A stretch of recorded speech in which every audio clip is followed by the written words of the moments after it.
자, 그래서 그 이창용 총재와 같이 배구까지 하셨던 분을 네. 같이 모셨습니다. 네, 서울대학교 경제학부의 이철희 교수님 어서 오십시오. 어서 오세요. 안녕하세요. 같이 배구하셨습니까? 배구는 안 하고 농구는 했습니다. 농구를 하셨어요? 네. 아, 농구 또 굉장히 잘하시죠? 잘하시겠네요, 그죠? 저는 못 하고요. 네. 예. 이창용 총재는 잘하시고. 예. 그렇습니까? 자, 뭐 우리 이창용 총재 얘기는 뭐 사실 중요한 게 아니고 오늘 인구가 예. 지금 뭐 인구 절벽이라는 얘기는 사실 뭐 몇 년 전부터 심각합니까, 교수님? 나온 정말 얘기인데.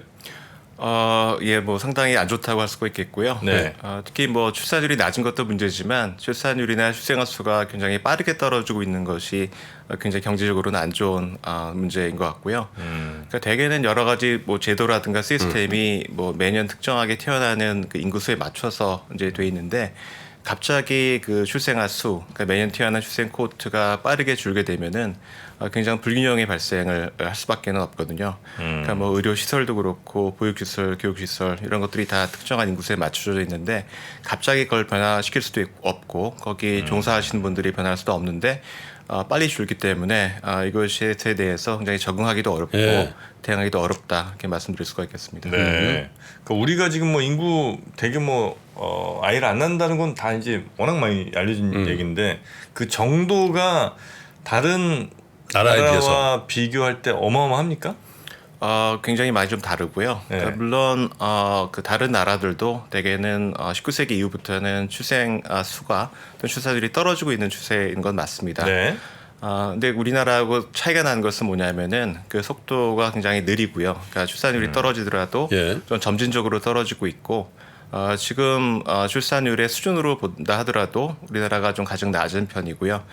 그래서 그런 점에 있어서 그 다른 나라하고는 매우 다릅니다. 다른 나라 같은 경우에는 출생아 수가 완만하게 줄기 때문에 인구 고령화가 완만하게 진행되는 것이 이제 그 나라의 문제인데 우리나라는 인구 고령화가 진행되는 거와 더불어서 출생아 수가 갑자기 확 떨어지는 그런 문제가 같이 나타나기 때문에 다른 어떤 그 선진국하고 비교해서도 그 인구의 어떤 그 문제가 좀 양상이 다르다. 그러니까 양상이 비슷한 나라는 어디입니까, 우리나라하고? 우리나라하고 좀 비슷한 나라는 대개는 조그만 도시국가 같은 나라들입니다. 그러니까 대만, 뭐 싱가포르, 그리고 그 동유럽의 그 체제 전환국이 체제 전환 이후에 이제 비슷한 그런 경험을 했던 공산주의에서 자본주의로 바뀐 그 나라들이요? 예, 출산율이 굉장히 심하게 많이 떨어졌던 그런 일이 있습니다. 왜 거기는 애를 갑자기 안 낳아요? 뭐 거기는 뭐 이따 말씀드릴 기회가 있겠지만 사람들이 미래에 대한 전망이 불투명해지고 갑자기 지금 어떻게 될지 모르는 그런 상황에서는 아이를 안 낳아요? 결혼을 하고 자녀를 갖는다는 결정이라는 것이 굉장히 장기적인 결정이기 때문에 미래가 불투명해지게 되면은 이제 그런 그 결정을 잘 안 하게 되죠. 우리도 그래서 안 낳는 거예요? 우리도 그런 면이 뭐 없지 않아 있는 것 같습니다. 미래가 불투명해지면 싱가포르, 대만, 한국의 공통점은 하여튼 좀 피곤한 나라들이네요. 하여튼 먹고 살기 좀 피곤하고 진짜 막 열심히 해야 되는 뭐 그런 거 아니에요? 경쟁이 너무 치열한. 경쟁이 치열하고 공부도 진짜 고등학교 때부터 열심히 해야 되고 막. 진짜 왜 이렇게 안 낳는 걸로 혹시 분석하고 계십니까, 우리나라? 뭐 그거는 그 여러 이유가 있겠습니다. 여러 가지 이유가 있겠고요. 네. 그러니까 대개는 이 경제학에서 이 뭐 물건에 대한 수요가 어떻게 결정되는가를 볼 때 대개는 세 가지를 듭니다. 그러니까 선호하고 네. 그다음에 그 소득, 그다음에 가격 이 세 가지에 의해서 어떤 재화에 대한 수요가 결정이 된다고 얘기를 네. 하는데요. 근데 뭐 그 가족의 경제학에서 얘기하는 것도 크게 다르지 않습니다. 그러니까 자녀라고 하는 것도 하나의 어떤 그 재화라고 할 수가 있겠고요. 그렇다고 한다면 자녀에 대한 어떤 선호하고 가격 그리고 소득에 의해서 결정이 되는 것이죠. 여기서 선호라고 한다면 이제 자녀를 얼마나 원하는가 필요로 하는가 하는 것이고 그리고 소득이라고 한다면은 자녀를 낳아서 내가 양육할 수 있는 능력이 얼마나 있을 것인가 하는 것이고 세 번째로는 자녀의 가격이라고 하면은 이제 양육하는 비용이죠. 예. 비용에는 금전적인 비용도 있을 수가 있겠고 그다음에 이 기회 비용. 그러니까 자녀를 낳기 위해서 내 커리어를 포기를 해야 되고 내가 해야 되는 일을 못하는 그러한 비용의 문제가 있는데 이 서너 가지 요인 모두가 다 우리나라 같은 경우에는 자녀를 낳기 어려운 방향으로 이제 변화하고 있다. 뭐 이렇게 말씀드리고 할 수 있을 것 같습니다. 네. 근데 뭐 못 살수록 미래가 확실한 나라는 아닐 거 아니에요. 근데 대체로 좀 저개발 혹은 뭐 저소득 국가들이 아이는 더 많이 낳잖아요. 우리 어려웠을 때 진짜 6명씩 낳고 뭐 그래서 뭐 포스터 있잖아. 뭐라 그랬지 옛날에 인구 캠페인 그 포스터 같은 거. 보면. 저기 저 무턱대고 낳다 보면 거짓골을 못 말한다. 야 그런 거 뭐 둘 만나 잘 기르자 이건 진짜 온건한 거고. 그죠? 근데 그게 이거에 대해서 좀 그 좋은 인사이트를 제공해주는 그 논의가 리처드 이스털린이라는 학자가 있는데요. 그러니까 이분의 말씀에 따르면은 이렇게 가족을 갖는 거, 그다음에 출산하는 결정이라고 하는 거는 그러니까 지금의 소득이 얼마냐 하는 것에 의해서 결정이 되는 것은 아니고요. 그러니까 자기가 그 원하는 어떤 기대하는 그 삶이라는 게 있을 거고 삶의 수준이라는 게 있을 건데요. 그 기대하는 그 삶의 수준하고 내가 지금 누릴 수 있다고 생각되는 그 삶의 수준하고의 어떤 괴리가 너무 크면 괴리에 의해서 결정이 된다라는 것이죠.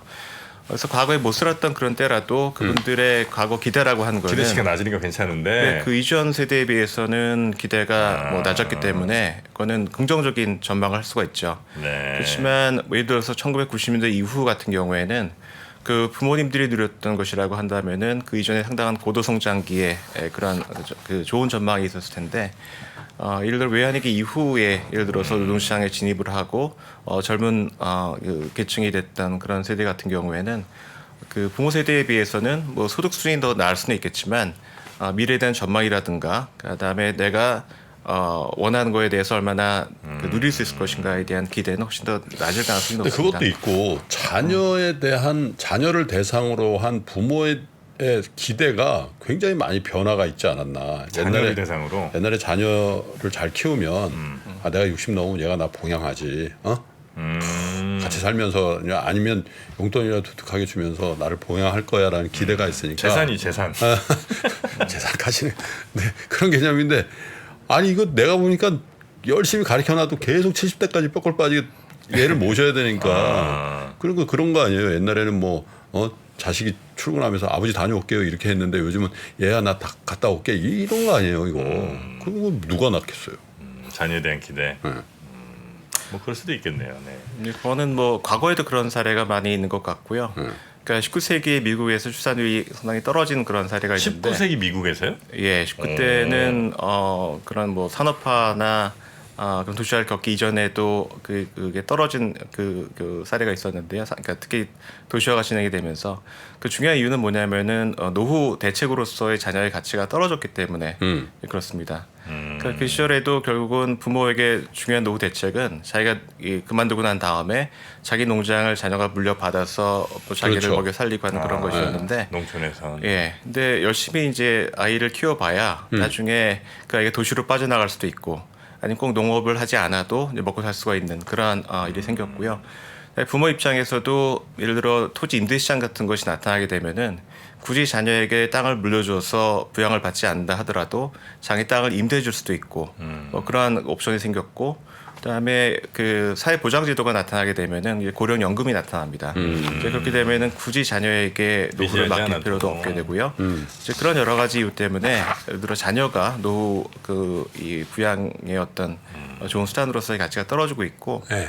그러니까 우리나라도 정확히 그런 일이 나타나고 있는데요. 그러니까 90년대 정도에만 그 서비한 결과를 보게 되면은 상당히 많은 사람들이 노후의 어떤 대책으로서 자녀 특히 그 첫째 아들에 많이 의존하는 것을 볼 수가 있는데 지금은 전혀 그렇지가 않습니다.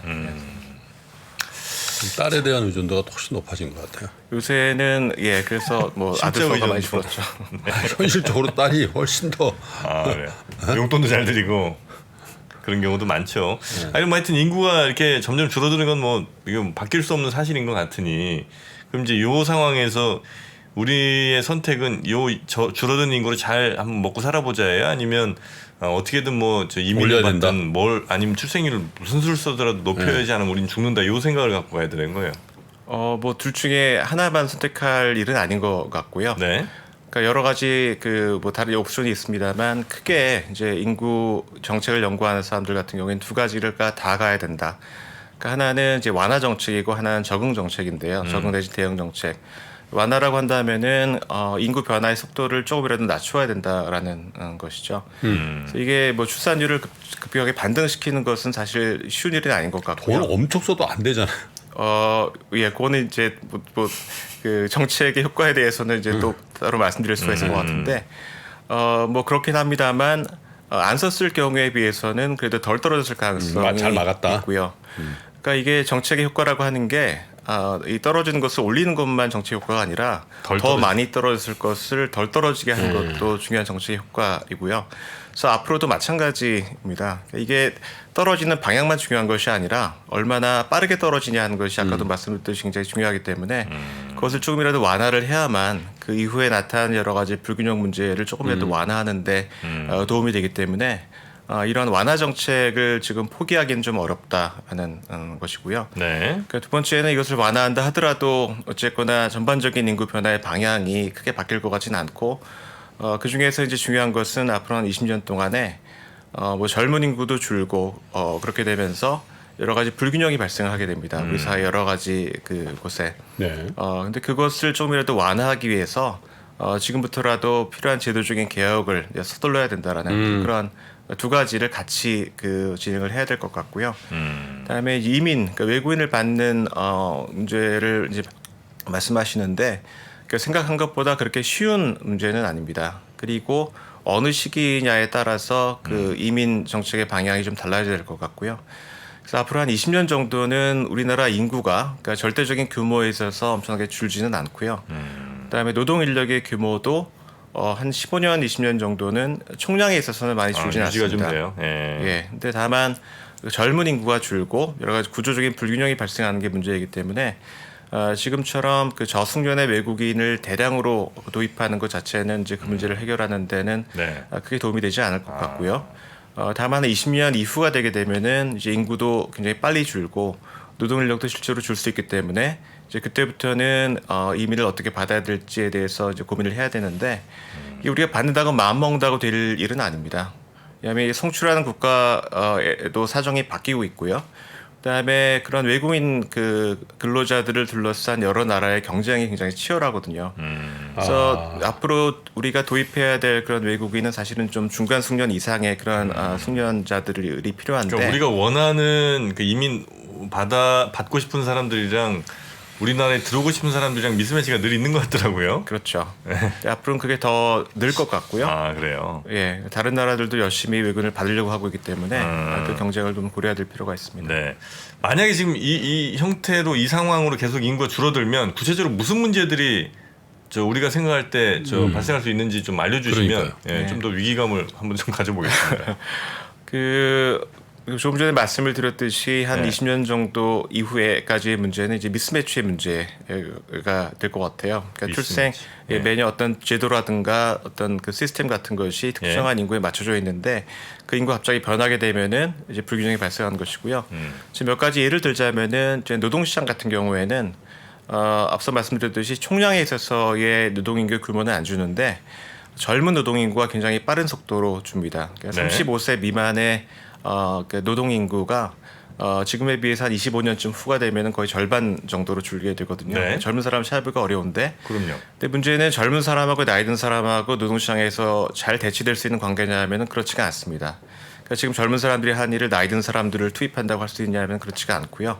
그거는 인적 자본의 질도 다르고 하는 일도 많이 다르기 때문에 이제 그런 불균형이 발생할 수가 있고, 그다음에 젊은 사람들 같은 경우에는 그냥 나이 든 사람 한 사람하고는 상당히 다릅니다. 가장 최근에 교육을 받아서 최신의 인적 자본을 가지고 노동시장에 나가는 사람이기도 하고요. 그다음에 빠르게 배울 수도 있고, 그다음에 이동성이 높기 때문에 그러니까 노동시장의 기능을 좀 수행하게 만드는데 굉장히 적합한 사람들이죠. 근데 젊은 사람들이 빠르게 줄게 되면은 이런 노동시장의 기능이 약화가 돼서 필요한 곳에서 필요한 인적 자본이나 사람들을 필요한 곳으로 재분배하는 그런 노동시장의 기능이 굉장히 약화될 가능성이 있고요. 그 부분에 대해서 이제 어떤 분들은 지금 우리나라야말로 가장 미래 사회에 잘 적응하는 거 아니냐. 어차피 인공지능 AI 이제 지금보다 훨씬 더 많은 분야에서 아마 그들이 활동을 하게 될 텐데 그러면 지금 있는 일자리들 중에 상당수는 아마 사라질 가능성이 높고 지금도 이제 청년 실업 문제 심각한데 그때 돼서 만약에 정말 청년 실업률이 막 50% 60% 이렇게 올라가게 되면 그거야말로 진짜 큰 사회 문제라 오히려 아이들이 줄어드는 게 미래 사회 대응하는 데는 더 적절한 거 아니냐는 얘기하시는 분도 있습니다.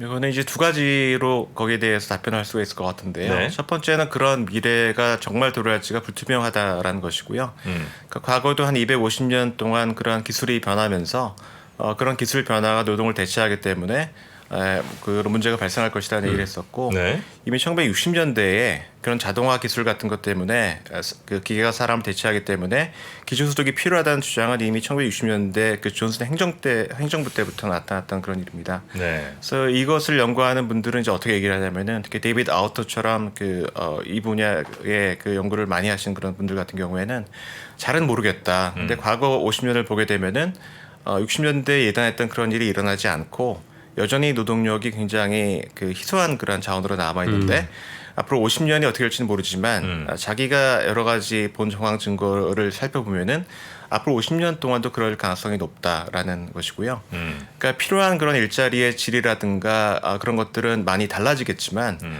적어도 기계라든가 AI가 완전히 사람을 대체해서 노동력이 필요하지 않은 그런 미래가 그 정말 도래할지에 대해서는 아직까지 우리가 그거를 이제 확신할 수는 없다라고 한 가지를 말씀드릴 수가 네. 있겠고 두 번째는 새로운 그 사람이 그 노동 인력으로만 쓰는 것은 아니고요. 그러니까 소비 주체일 수도 있고 세금을 내는 주체일 수도 있습니다. 네네네. 근데 그거를 기계가 대신할 수는 없는 것이고요.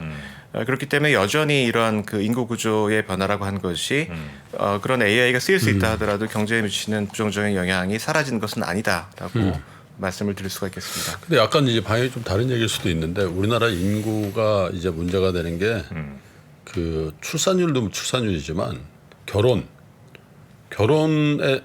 하지 않거나 결혼을 늦게 하는 그 경향이 최근 들어서 되게 강해진 것 같거든요. 네네. 근데 그게 가장 큰 이유 아닙니까? 저출산의 문제, 저출산의 원인 중에 하나가 이게 그 최근의 문제만 아니고요. 지난 30년 동안의 출생아 수가 왜 줄었나 하는 것을 분석을 해보면은 결혼을 늦게 하고 안 하고 하는 것이 훨씬 더 중요한 요인이었습니다. 그렇죠. 3분의 2 정도를 결혼이 설명을 하고요.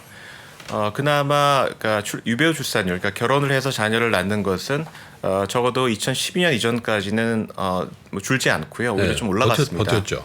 예, 그래서 그것을 이제 완화한 요인이 됐고요. 근데 2012년, 15년 이후에 엄청나게 빠른 속도로 출생아 수가 줄고 있는 건 뭐냐면은 과거와 똑같은 추세로 이제 결혼이 줄고 있는데 거기 엎친데 덮친격으로 거기다가 유배우 출산율, 그러니까 결혼을 해서 자녀를 낳는 것까지 줄고 있고 특히 이제 결혼을 해서 첫 자녀를 낳는 그 비율이 2012년부터 시작해서 굉장히 빠르게 떨어지고 있어요. 그래서 그런 것들이 겹치면서 뭐 유례 없이 지난 7년 내내 합계 출산율이 줄어드는 이제 그런 현상이 나타나고 있다라고 말씀드렸습니다. 근데 사실 뭐 결혼 정년기가 이렇게 연장되는 거는 전 사실 저 이해가 되거든요. 사실 우리 때는 이제 27살 남자 기준 27살부터 29살 사이가 결혼 정년기고 저도 이제 29에 했는데 근데 지금 뭐 20대에 결혼한다 그러면 뭔 일이냐? 뭔 일이냐? 뭔 일이 애 되잖아요. 생겼어? 그래가지고 남자의 경우에 지금 정프로 어떻게 돼요? 지금 결혼 정년기 딱 좋다. 몇 년 정도. 결혼하기 딱 좋은 나이요? 만 청첩장을 받았는데 딱 좋네. 이런 게 몇 살이에요, 남자 기준? 만약에 한다면 31 대여섯부터 저는 37, 8 정도로. 예, 31 8하고 그러니까 한 10년, 한 30년도 안 되는 기간에 한 10년 정도 연장이 됐으니까 아니, 사실 물리적으로 38에 결혼해가지고 애를 서너 낳기가 어렵고 간신히 낳아야 뭐 한 명, 두 명 뭐 이렇게 될 수밖에 없네. 결혼 시기를 당기거나 아니면 결혼 성혼의 관계, 그러니까 남녀의 관계에 대한 컨셉을 바꾸지 않으면은 이게 구조적으로 출산율을 회복시킬 수 있는 방법은 없지 않겠냐. 아니 그 이제 결혼을 늦게 하고 아이를 이제 한둘 잘해야 이렇게 하는 거는 이제 출생률 저하의 가장 직접적인 원인이긴 한데 왜 사람들이 결혼을 안 하고 이렇게 아이를 좀 덜 낳냐? 요 얘기는 이제 아까 좀 해주신 여러 원인들이 이제 같이 이제 있었던 거잖아요. 네. 저는 그래서 결혼에 대한 일단 그 부담을 좀 줄여줘야 된다. 결혼을 하게 되면 수많은 책임들과 함께 묶이게 되잖아요. 뭐 다른 이성을 만날 수도 없고, 그리고 이제 경제적으로도 엄청난 부담을 가져야 되고 이런 이제 부담들이 있단 말이죠. 이거를 해결해 줘야 된다. 그래서 그런 그 네. 부담은 이미 그 다른 서구 선진국 같은 경우에는 뭐 1970년대부터 나타났던 것이고요. 그래서 그때부터 결혼이 사실 많이 줄고 그것이 동거로 많이 바뀌었습니다.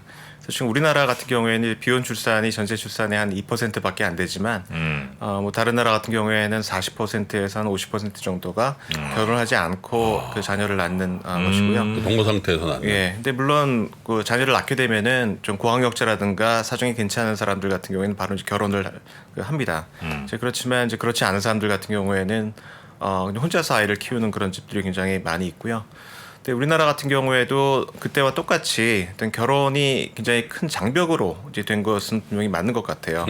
이것 자체, 그러니까 사람들이 결혼이라는 것에 정말 커미트를 한 거에 대해서 상당한 부담감을 느끼고 그런 시대는 도래를 했는데 우리나라 같은 경우에는 문화적인 변화는 그런 서구에 비해서 굉장히 좀 느린 면이 있다라는 것이고요. 그러니까 사회는 굉장히 빨리 바뀌었지만 문화적인 변화는 그걸 못 쫓아가기 때문에 여전히 그러한 그 뭐 비혼 출산이라든가 뭐 동거 이런 것에 대한 뭐 기성세대의 어떤 시선이라든가 그런 거는 이제 빨리 변하지 않은 것 같고요.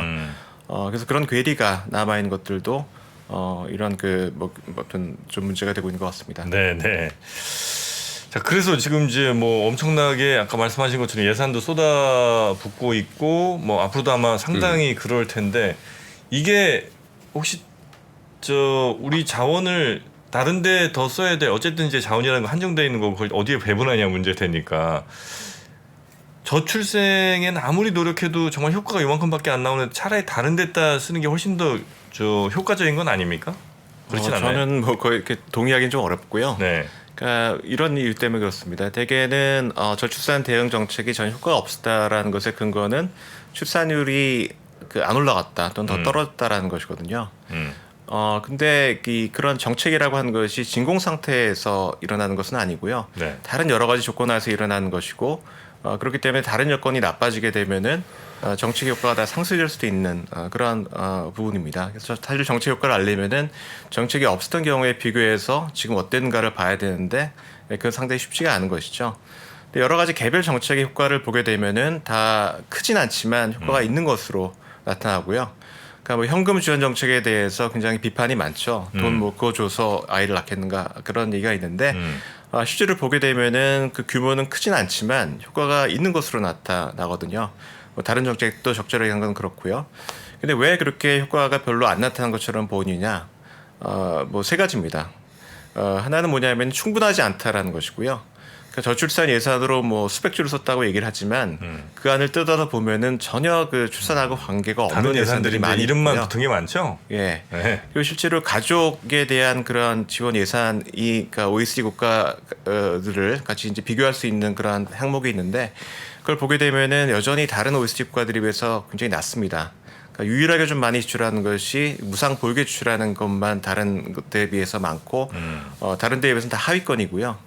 그러니까 결코 여태까지 뭐 충분하게 저출산 뭐 대응을 위해 썼다라고 이제 보기가 굉장히 어려운 것이고요. 그러니까 충분하지 않기 때문에 효과가 없는 것이고 두 번째는 다른 여러 가지 여건, 그러니까 뭐 문화적인 변화라든가 다른 사회경제적인 변화, 주거 비용의 변화 이런 것들이 다 어떤 정책을 하더라도 그 정책을 상쇄할 수밖에 없는 이제 그런 변화가 이제 진행이 되고 있고요. 근데 물론 그 정책을 과연 효과적으로 수행을 했는가 그 의문이 있습니다. 여태까지 정책이라고 하는 것이 뭐 과학적인 근거라든가 실질적인 어떤 그 근거를 가지고 이게 더 효과가 있기 때문에 이렇게 하자라는 이제 그런 것을 가지고 한 것은 아니었거든요. 그러니까 지금 방금 말씀하신 것처럼 분명히 자원을 좀 더 효율적으로 그러니까 이쪽에 써야 될 것을 좀 다른 쪽에 쓴다거나 대상을 바꾼다거나 뭐 그런 그 효율적인 그 자원의 배분은 분명히 필요하긴 한데 그렇다고 해서 효과가 없기 때문에 이 정책을 다 때려치우고 하지 말자. 이제 그것은 상당히 위험한 발상이 아닌가. 이거라도 없었으면은 더 심하게 출산율이 떨어질 그러면 가능성이 우리가 있다는 그거를 것이죠. 통계로는 도저히 이제 검증할 방법이 없으니 생각을 해보면 되잖아요. 예를 들어 전체 통계 말고 그냥 어떤 부부가 있는데 현금 10만 원 주면 애를 낳을래? 한 달에? 저는 그럴 가능성은 거의 제로에 가깝다고 보거든요. 그러니까 10만 원을 보조받으면 낳고 나서 뭐 그래도 기저귀라도 좀 살 돈이 좀 되고 하니까 괜찮네. 뭐 이 정도 느낌은 있을 수 있겠지만 안 낳을 걸 낳는다든지 즉 출산율에 도움이 될 일은 없는 것 같다라고 판단하거든요. 근데 그거는 이제 평균을 생각하시기 때문에 그렇고요. 그러니까 전체나 평균을 생각하시면은 당연히 그렇습니다. 네. 그러니까 1년에 1,000만 원 준다고 해서 그게 뭐 큰 도움이 되고 아이를 낳겠다라는 사람은 평균적으로 봐서는 없는데 항상 정책 효과라고 한 것은 그 마진, 그러니까 그 경계에 서 있는 사람들에게 나타납니다. 네. 그러니까 그 돈이 없었더라도 내가 날까 말까를 고민하는 사람들이 분명히 있거든요. 그러니까 그런 사람들의 등을 살짝 떠밀어서 선을 네. 넘게 만드는 것이 지금 이제 그 나타나고 있는 그런 단기적인 정책들, 그러니까 현금 지원이라든가 뭐 보육 지원 이런 정책의 효과이고요. 네. 근데 효과가 크지 않은 것은 뭐냐면은 그 경계에 서 있는 사람들이 그렇게 많지는 않아요. 내가 정말 1,000만 원 주면은 고선을 넘겠다는 사람이 그렇게 많지는 않고요. 그러니까 그거는 이제 지원이라든가 여러 가지 정책이 충분하지 않기 때문에 효과가 없는 것이지 뭐 전혀 어떤 그런 정책 효과가 없다라고 보기는 어렵고. 근데 뭐 다시 말씀드리지만 이게 근본적인 대책은 아닙니다. 그러니까 근본적으로는 아까도 말씀드렸듯이 그 정도 변화한다고 해서 네. 나는 낳을 생각이 없고 결혼할 생각이 없는 사람이 그 행위를 이제 바꾸기는 어렵고요. 이제 그러기 위해서는 좀 더 근본적인 변화가 필요하다라는 것이죠. 근데 이제 인구를 역전시키기는 다 어렵다라는 공감대는 있는 것 같아요. 그러니까 서서히 줄이거나 아니면 이 경향성을 이연시키거나 뭐 이런 노력들을 교수님도 이제 정책 효과에 대해서 그렇게 말씀하시는데, 근데 그런 정책 목표가 달성되게 하는 몇 가지 중에 제일 중요한 게 지방을 이거 어떻게 할 거냐. 왜냐하면 지방은 완전히 텅텅 비어버리잖아요. 소멸, 지방 소멸론이 나오니까. 그리고 이걸 적절하게, 왜냐하면 이제 이게 반대쪽에서는 야, 집 쪽이 더 중요해. 그게 그 경제성을 끌어올린다니까. 그렇게 주장하는 분들도 있고 해서 지방 소멸에 대해서는 교수님 어떤 생각을 갖고 계십니까? 그러니까 지금 방금 말씀하셨듯이 어떤 전반적인 경제 효율성이라든가 이제 그런 걸 생각을 하게 되면은 네. 소위 그 어글로머레이션, 그러니까 집적의 경제를 살리는 게 중요하다라는 그런 얘기가 있고요. 그렇지만 이 지방이 전 지방 소멸이라는 표현보다는 이제 지역 인구 불균형 문제가 심화되는 그런 문제라고 이제 표현을 하고 싶은데. 이제 그것도 그 나름대로 경제적인으로 굉장히 부정적인 영향이 있습니다. 그러니까 몇 가지가 있지만 물론 고향을 잃는 사람들의 심리적인 그런 문제도 있지만 경제적인 문제도 있는데 하나는 뭐냐면은 재정의 문제이고요. 그러니까 모든 그 지방 재정에 있어서 어떤 재정의 효율성을 높이는데 뭐 꼭 필요한 정도의 인구가 있습니다. 그러니까 너무 줄거나 고령화되게 되면은 그런 지출의 효율성도 줄고 세수도 줄기 때문에 지방 재정 문제도 악화가 될 수가 있고요. 무엇보다도 최소한의 어떤 수요가 확보가 안 되면은 지역의 인프라가 다 붕괴될 수가 있습니다. 지역의 의료시설이라든가 지역의 보육시설 이런 것들이 다 붕괴되는 그런 문제가 있기 때문에 그런 것이 상당한 그 중앙 정부의 재정적인 부담이 될 수가 있고요. 아까 말씀드린 그런 집적의 경제하고 그다음에 이것이 지방 인구 불균형이 확대가 됐을 때 나타날 수 있는 그러한 문제, 이것을 균형적으로 봐서 그 어떤 그 만큼의 말하자면 지역 그 인구 분산을 위한 노력이 함축인가를 이제 판단을 해야 될 것 같다는 생각이 듭니다. 네. 이 교수님 따로 한번 녹화로 한번 모셔서 네. 오늘은 뭐 30분밖에 시간이 없어서 좀 그러니까 이 인구 문제에 대한 우리의 어떤 대책이라든지 이런 쪽으로 해서 주말 녹화분으로 한번 더 모셔서 얘기 좀 더 듣겠습니다. 오늘 강의 시간이 있으셔서 네. 이 정도로 마감을 해야 될 것 같네요. 네. 자, 오늘 여기서 일단은 인사드리죠. 서울대 경제학부의 이철희 교수님이었습니다. 대단히 고맙습니다. 감사합니다. 우리의 아이들은 어떤 세상을 살아가게 될까요? 지금 태어나는 아이들은 기대 수명 자체를 130으로 잡아야 된다. 이런 연구들도. 일자리를 얻기 위해서 필요한 소양이 더 복잡해지고 있어요. 근데 우리나라 공부는 어떻죠? 다 남들이 만들어 놓은 틀에 들어가서. 위즈덤 칼리지 패밀리 에디션. 부모가 먼저 학습하고 아이와 함께 적용할 수 있는 가정의 달 부모 수업. 아이의 미래를 위해 엄선된 세상 그리고 돈에 대한 이야기. 5월 가정의 달 한정으로 만나보세요. 가족과 함께 떠나는 제주 우도 여행. 50만 원 상당의 유로피안 힐링 리조트 폰데르트 힐즈 숙박권과 폰데르트 바서파크 입장권 추첨 이벤트도 함께 진행 중이니 한정 프로모션이 종료되기 전 영상 하단의 링크 혹은 3프로 TV 앱을 통해 확인해보세요.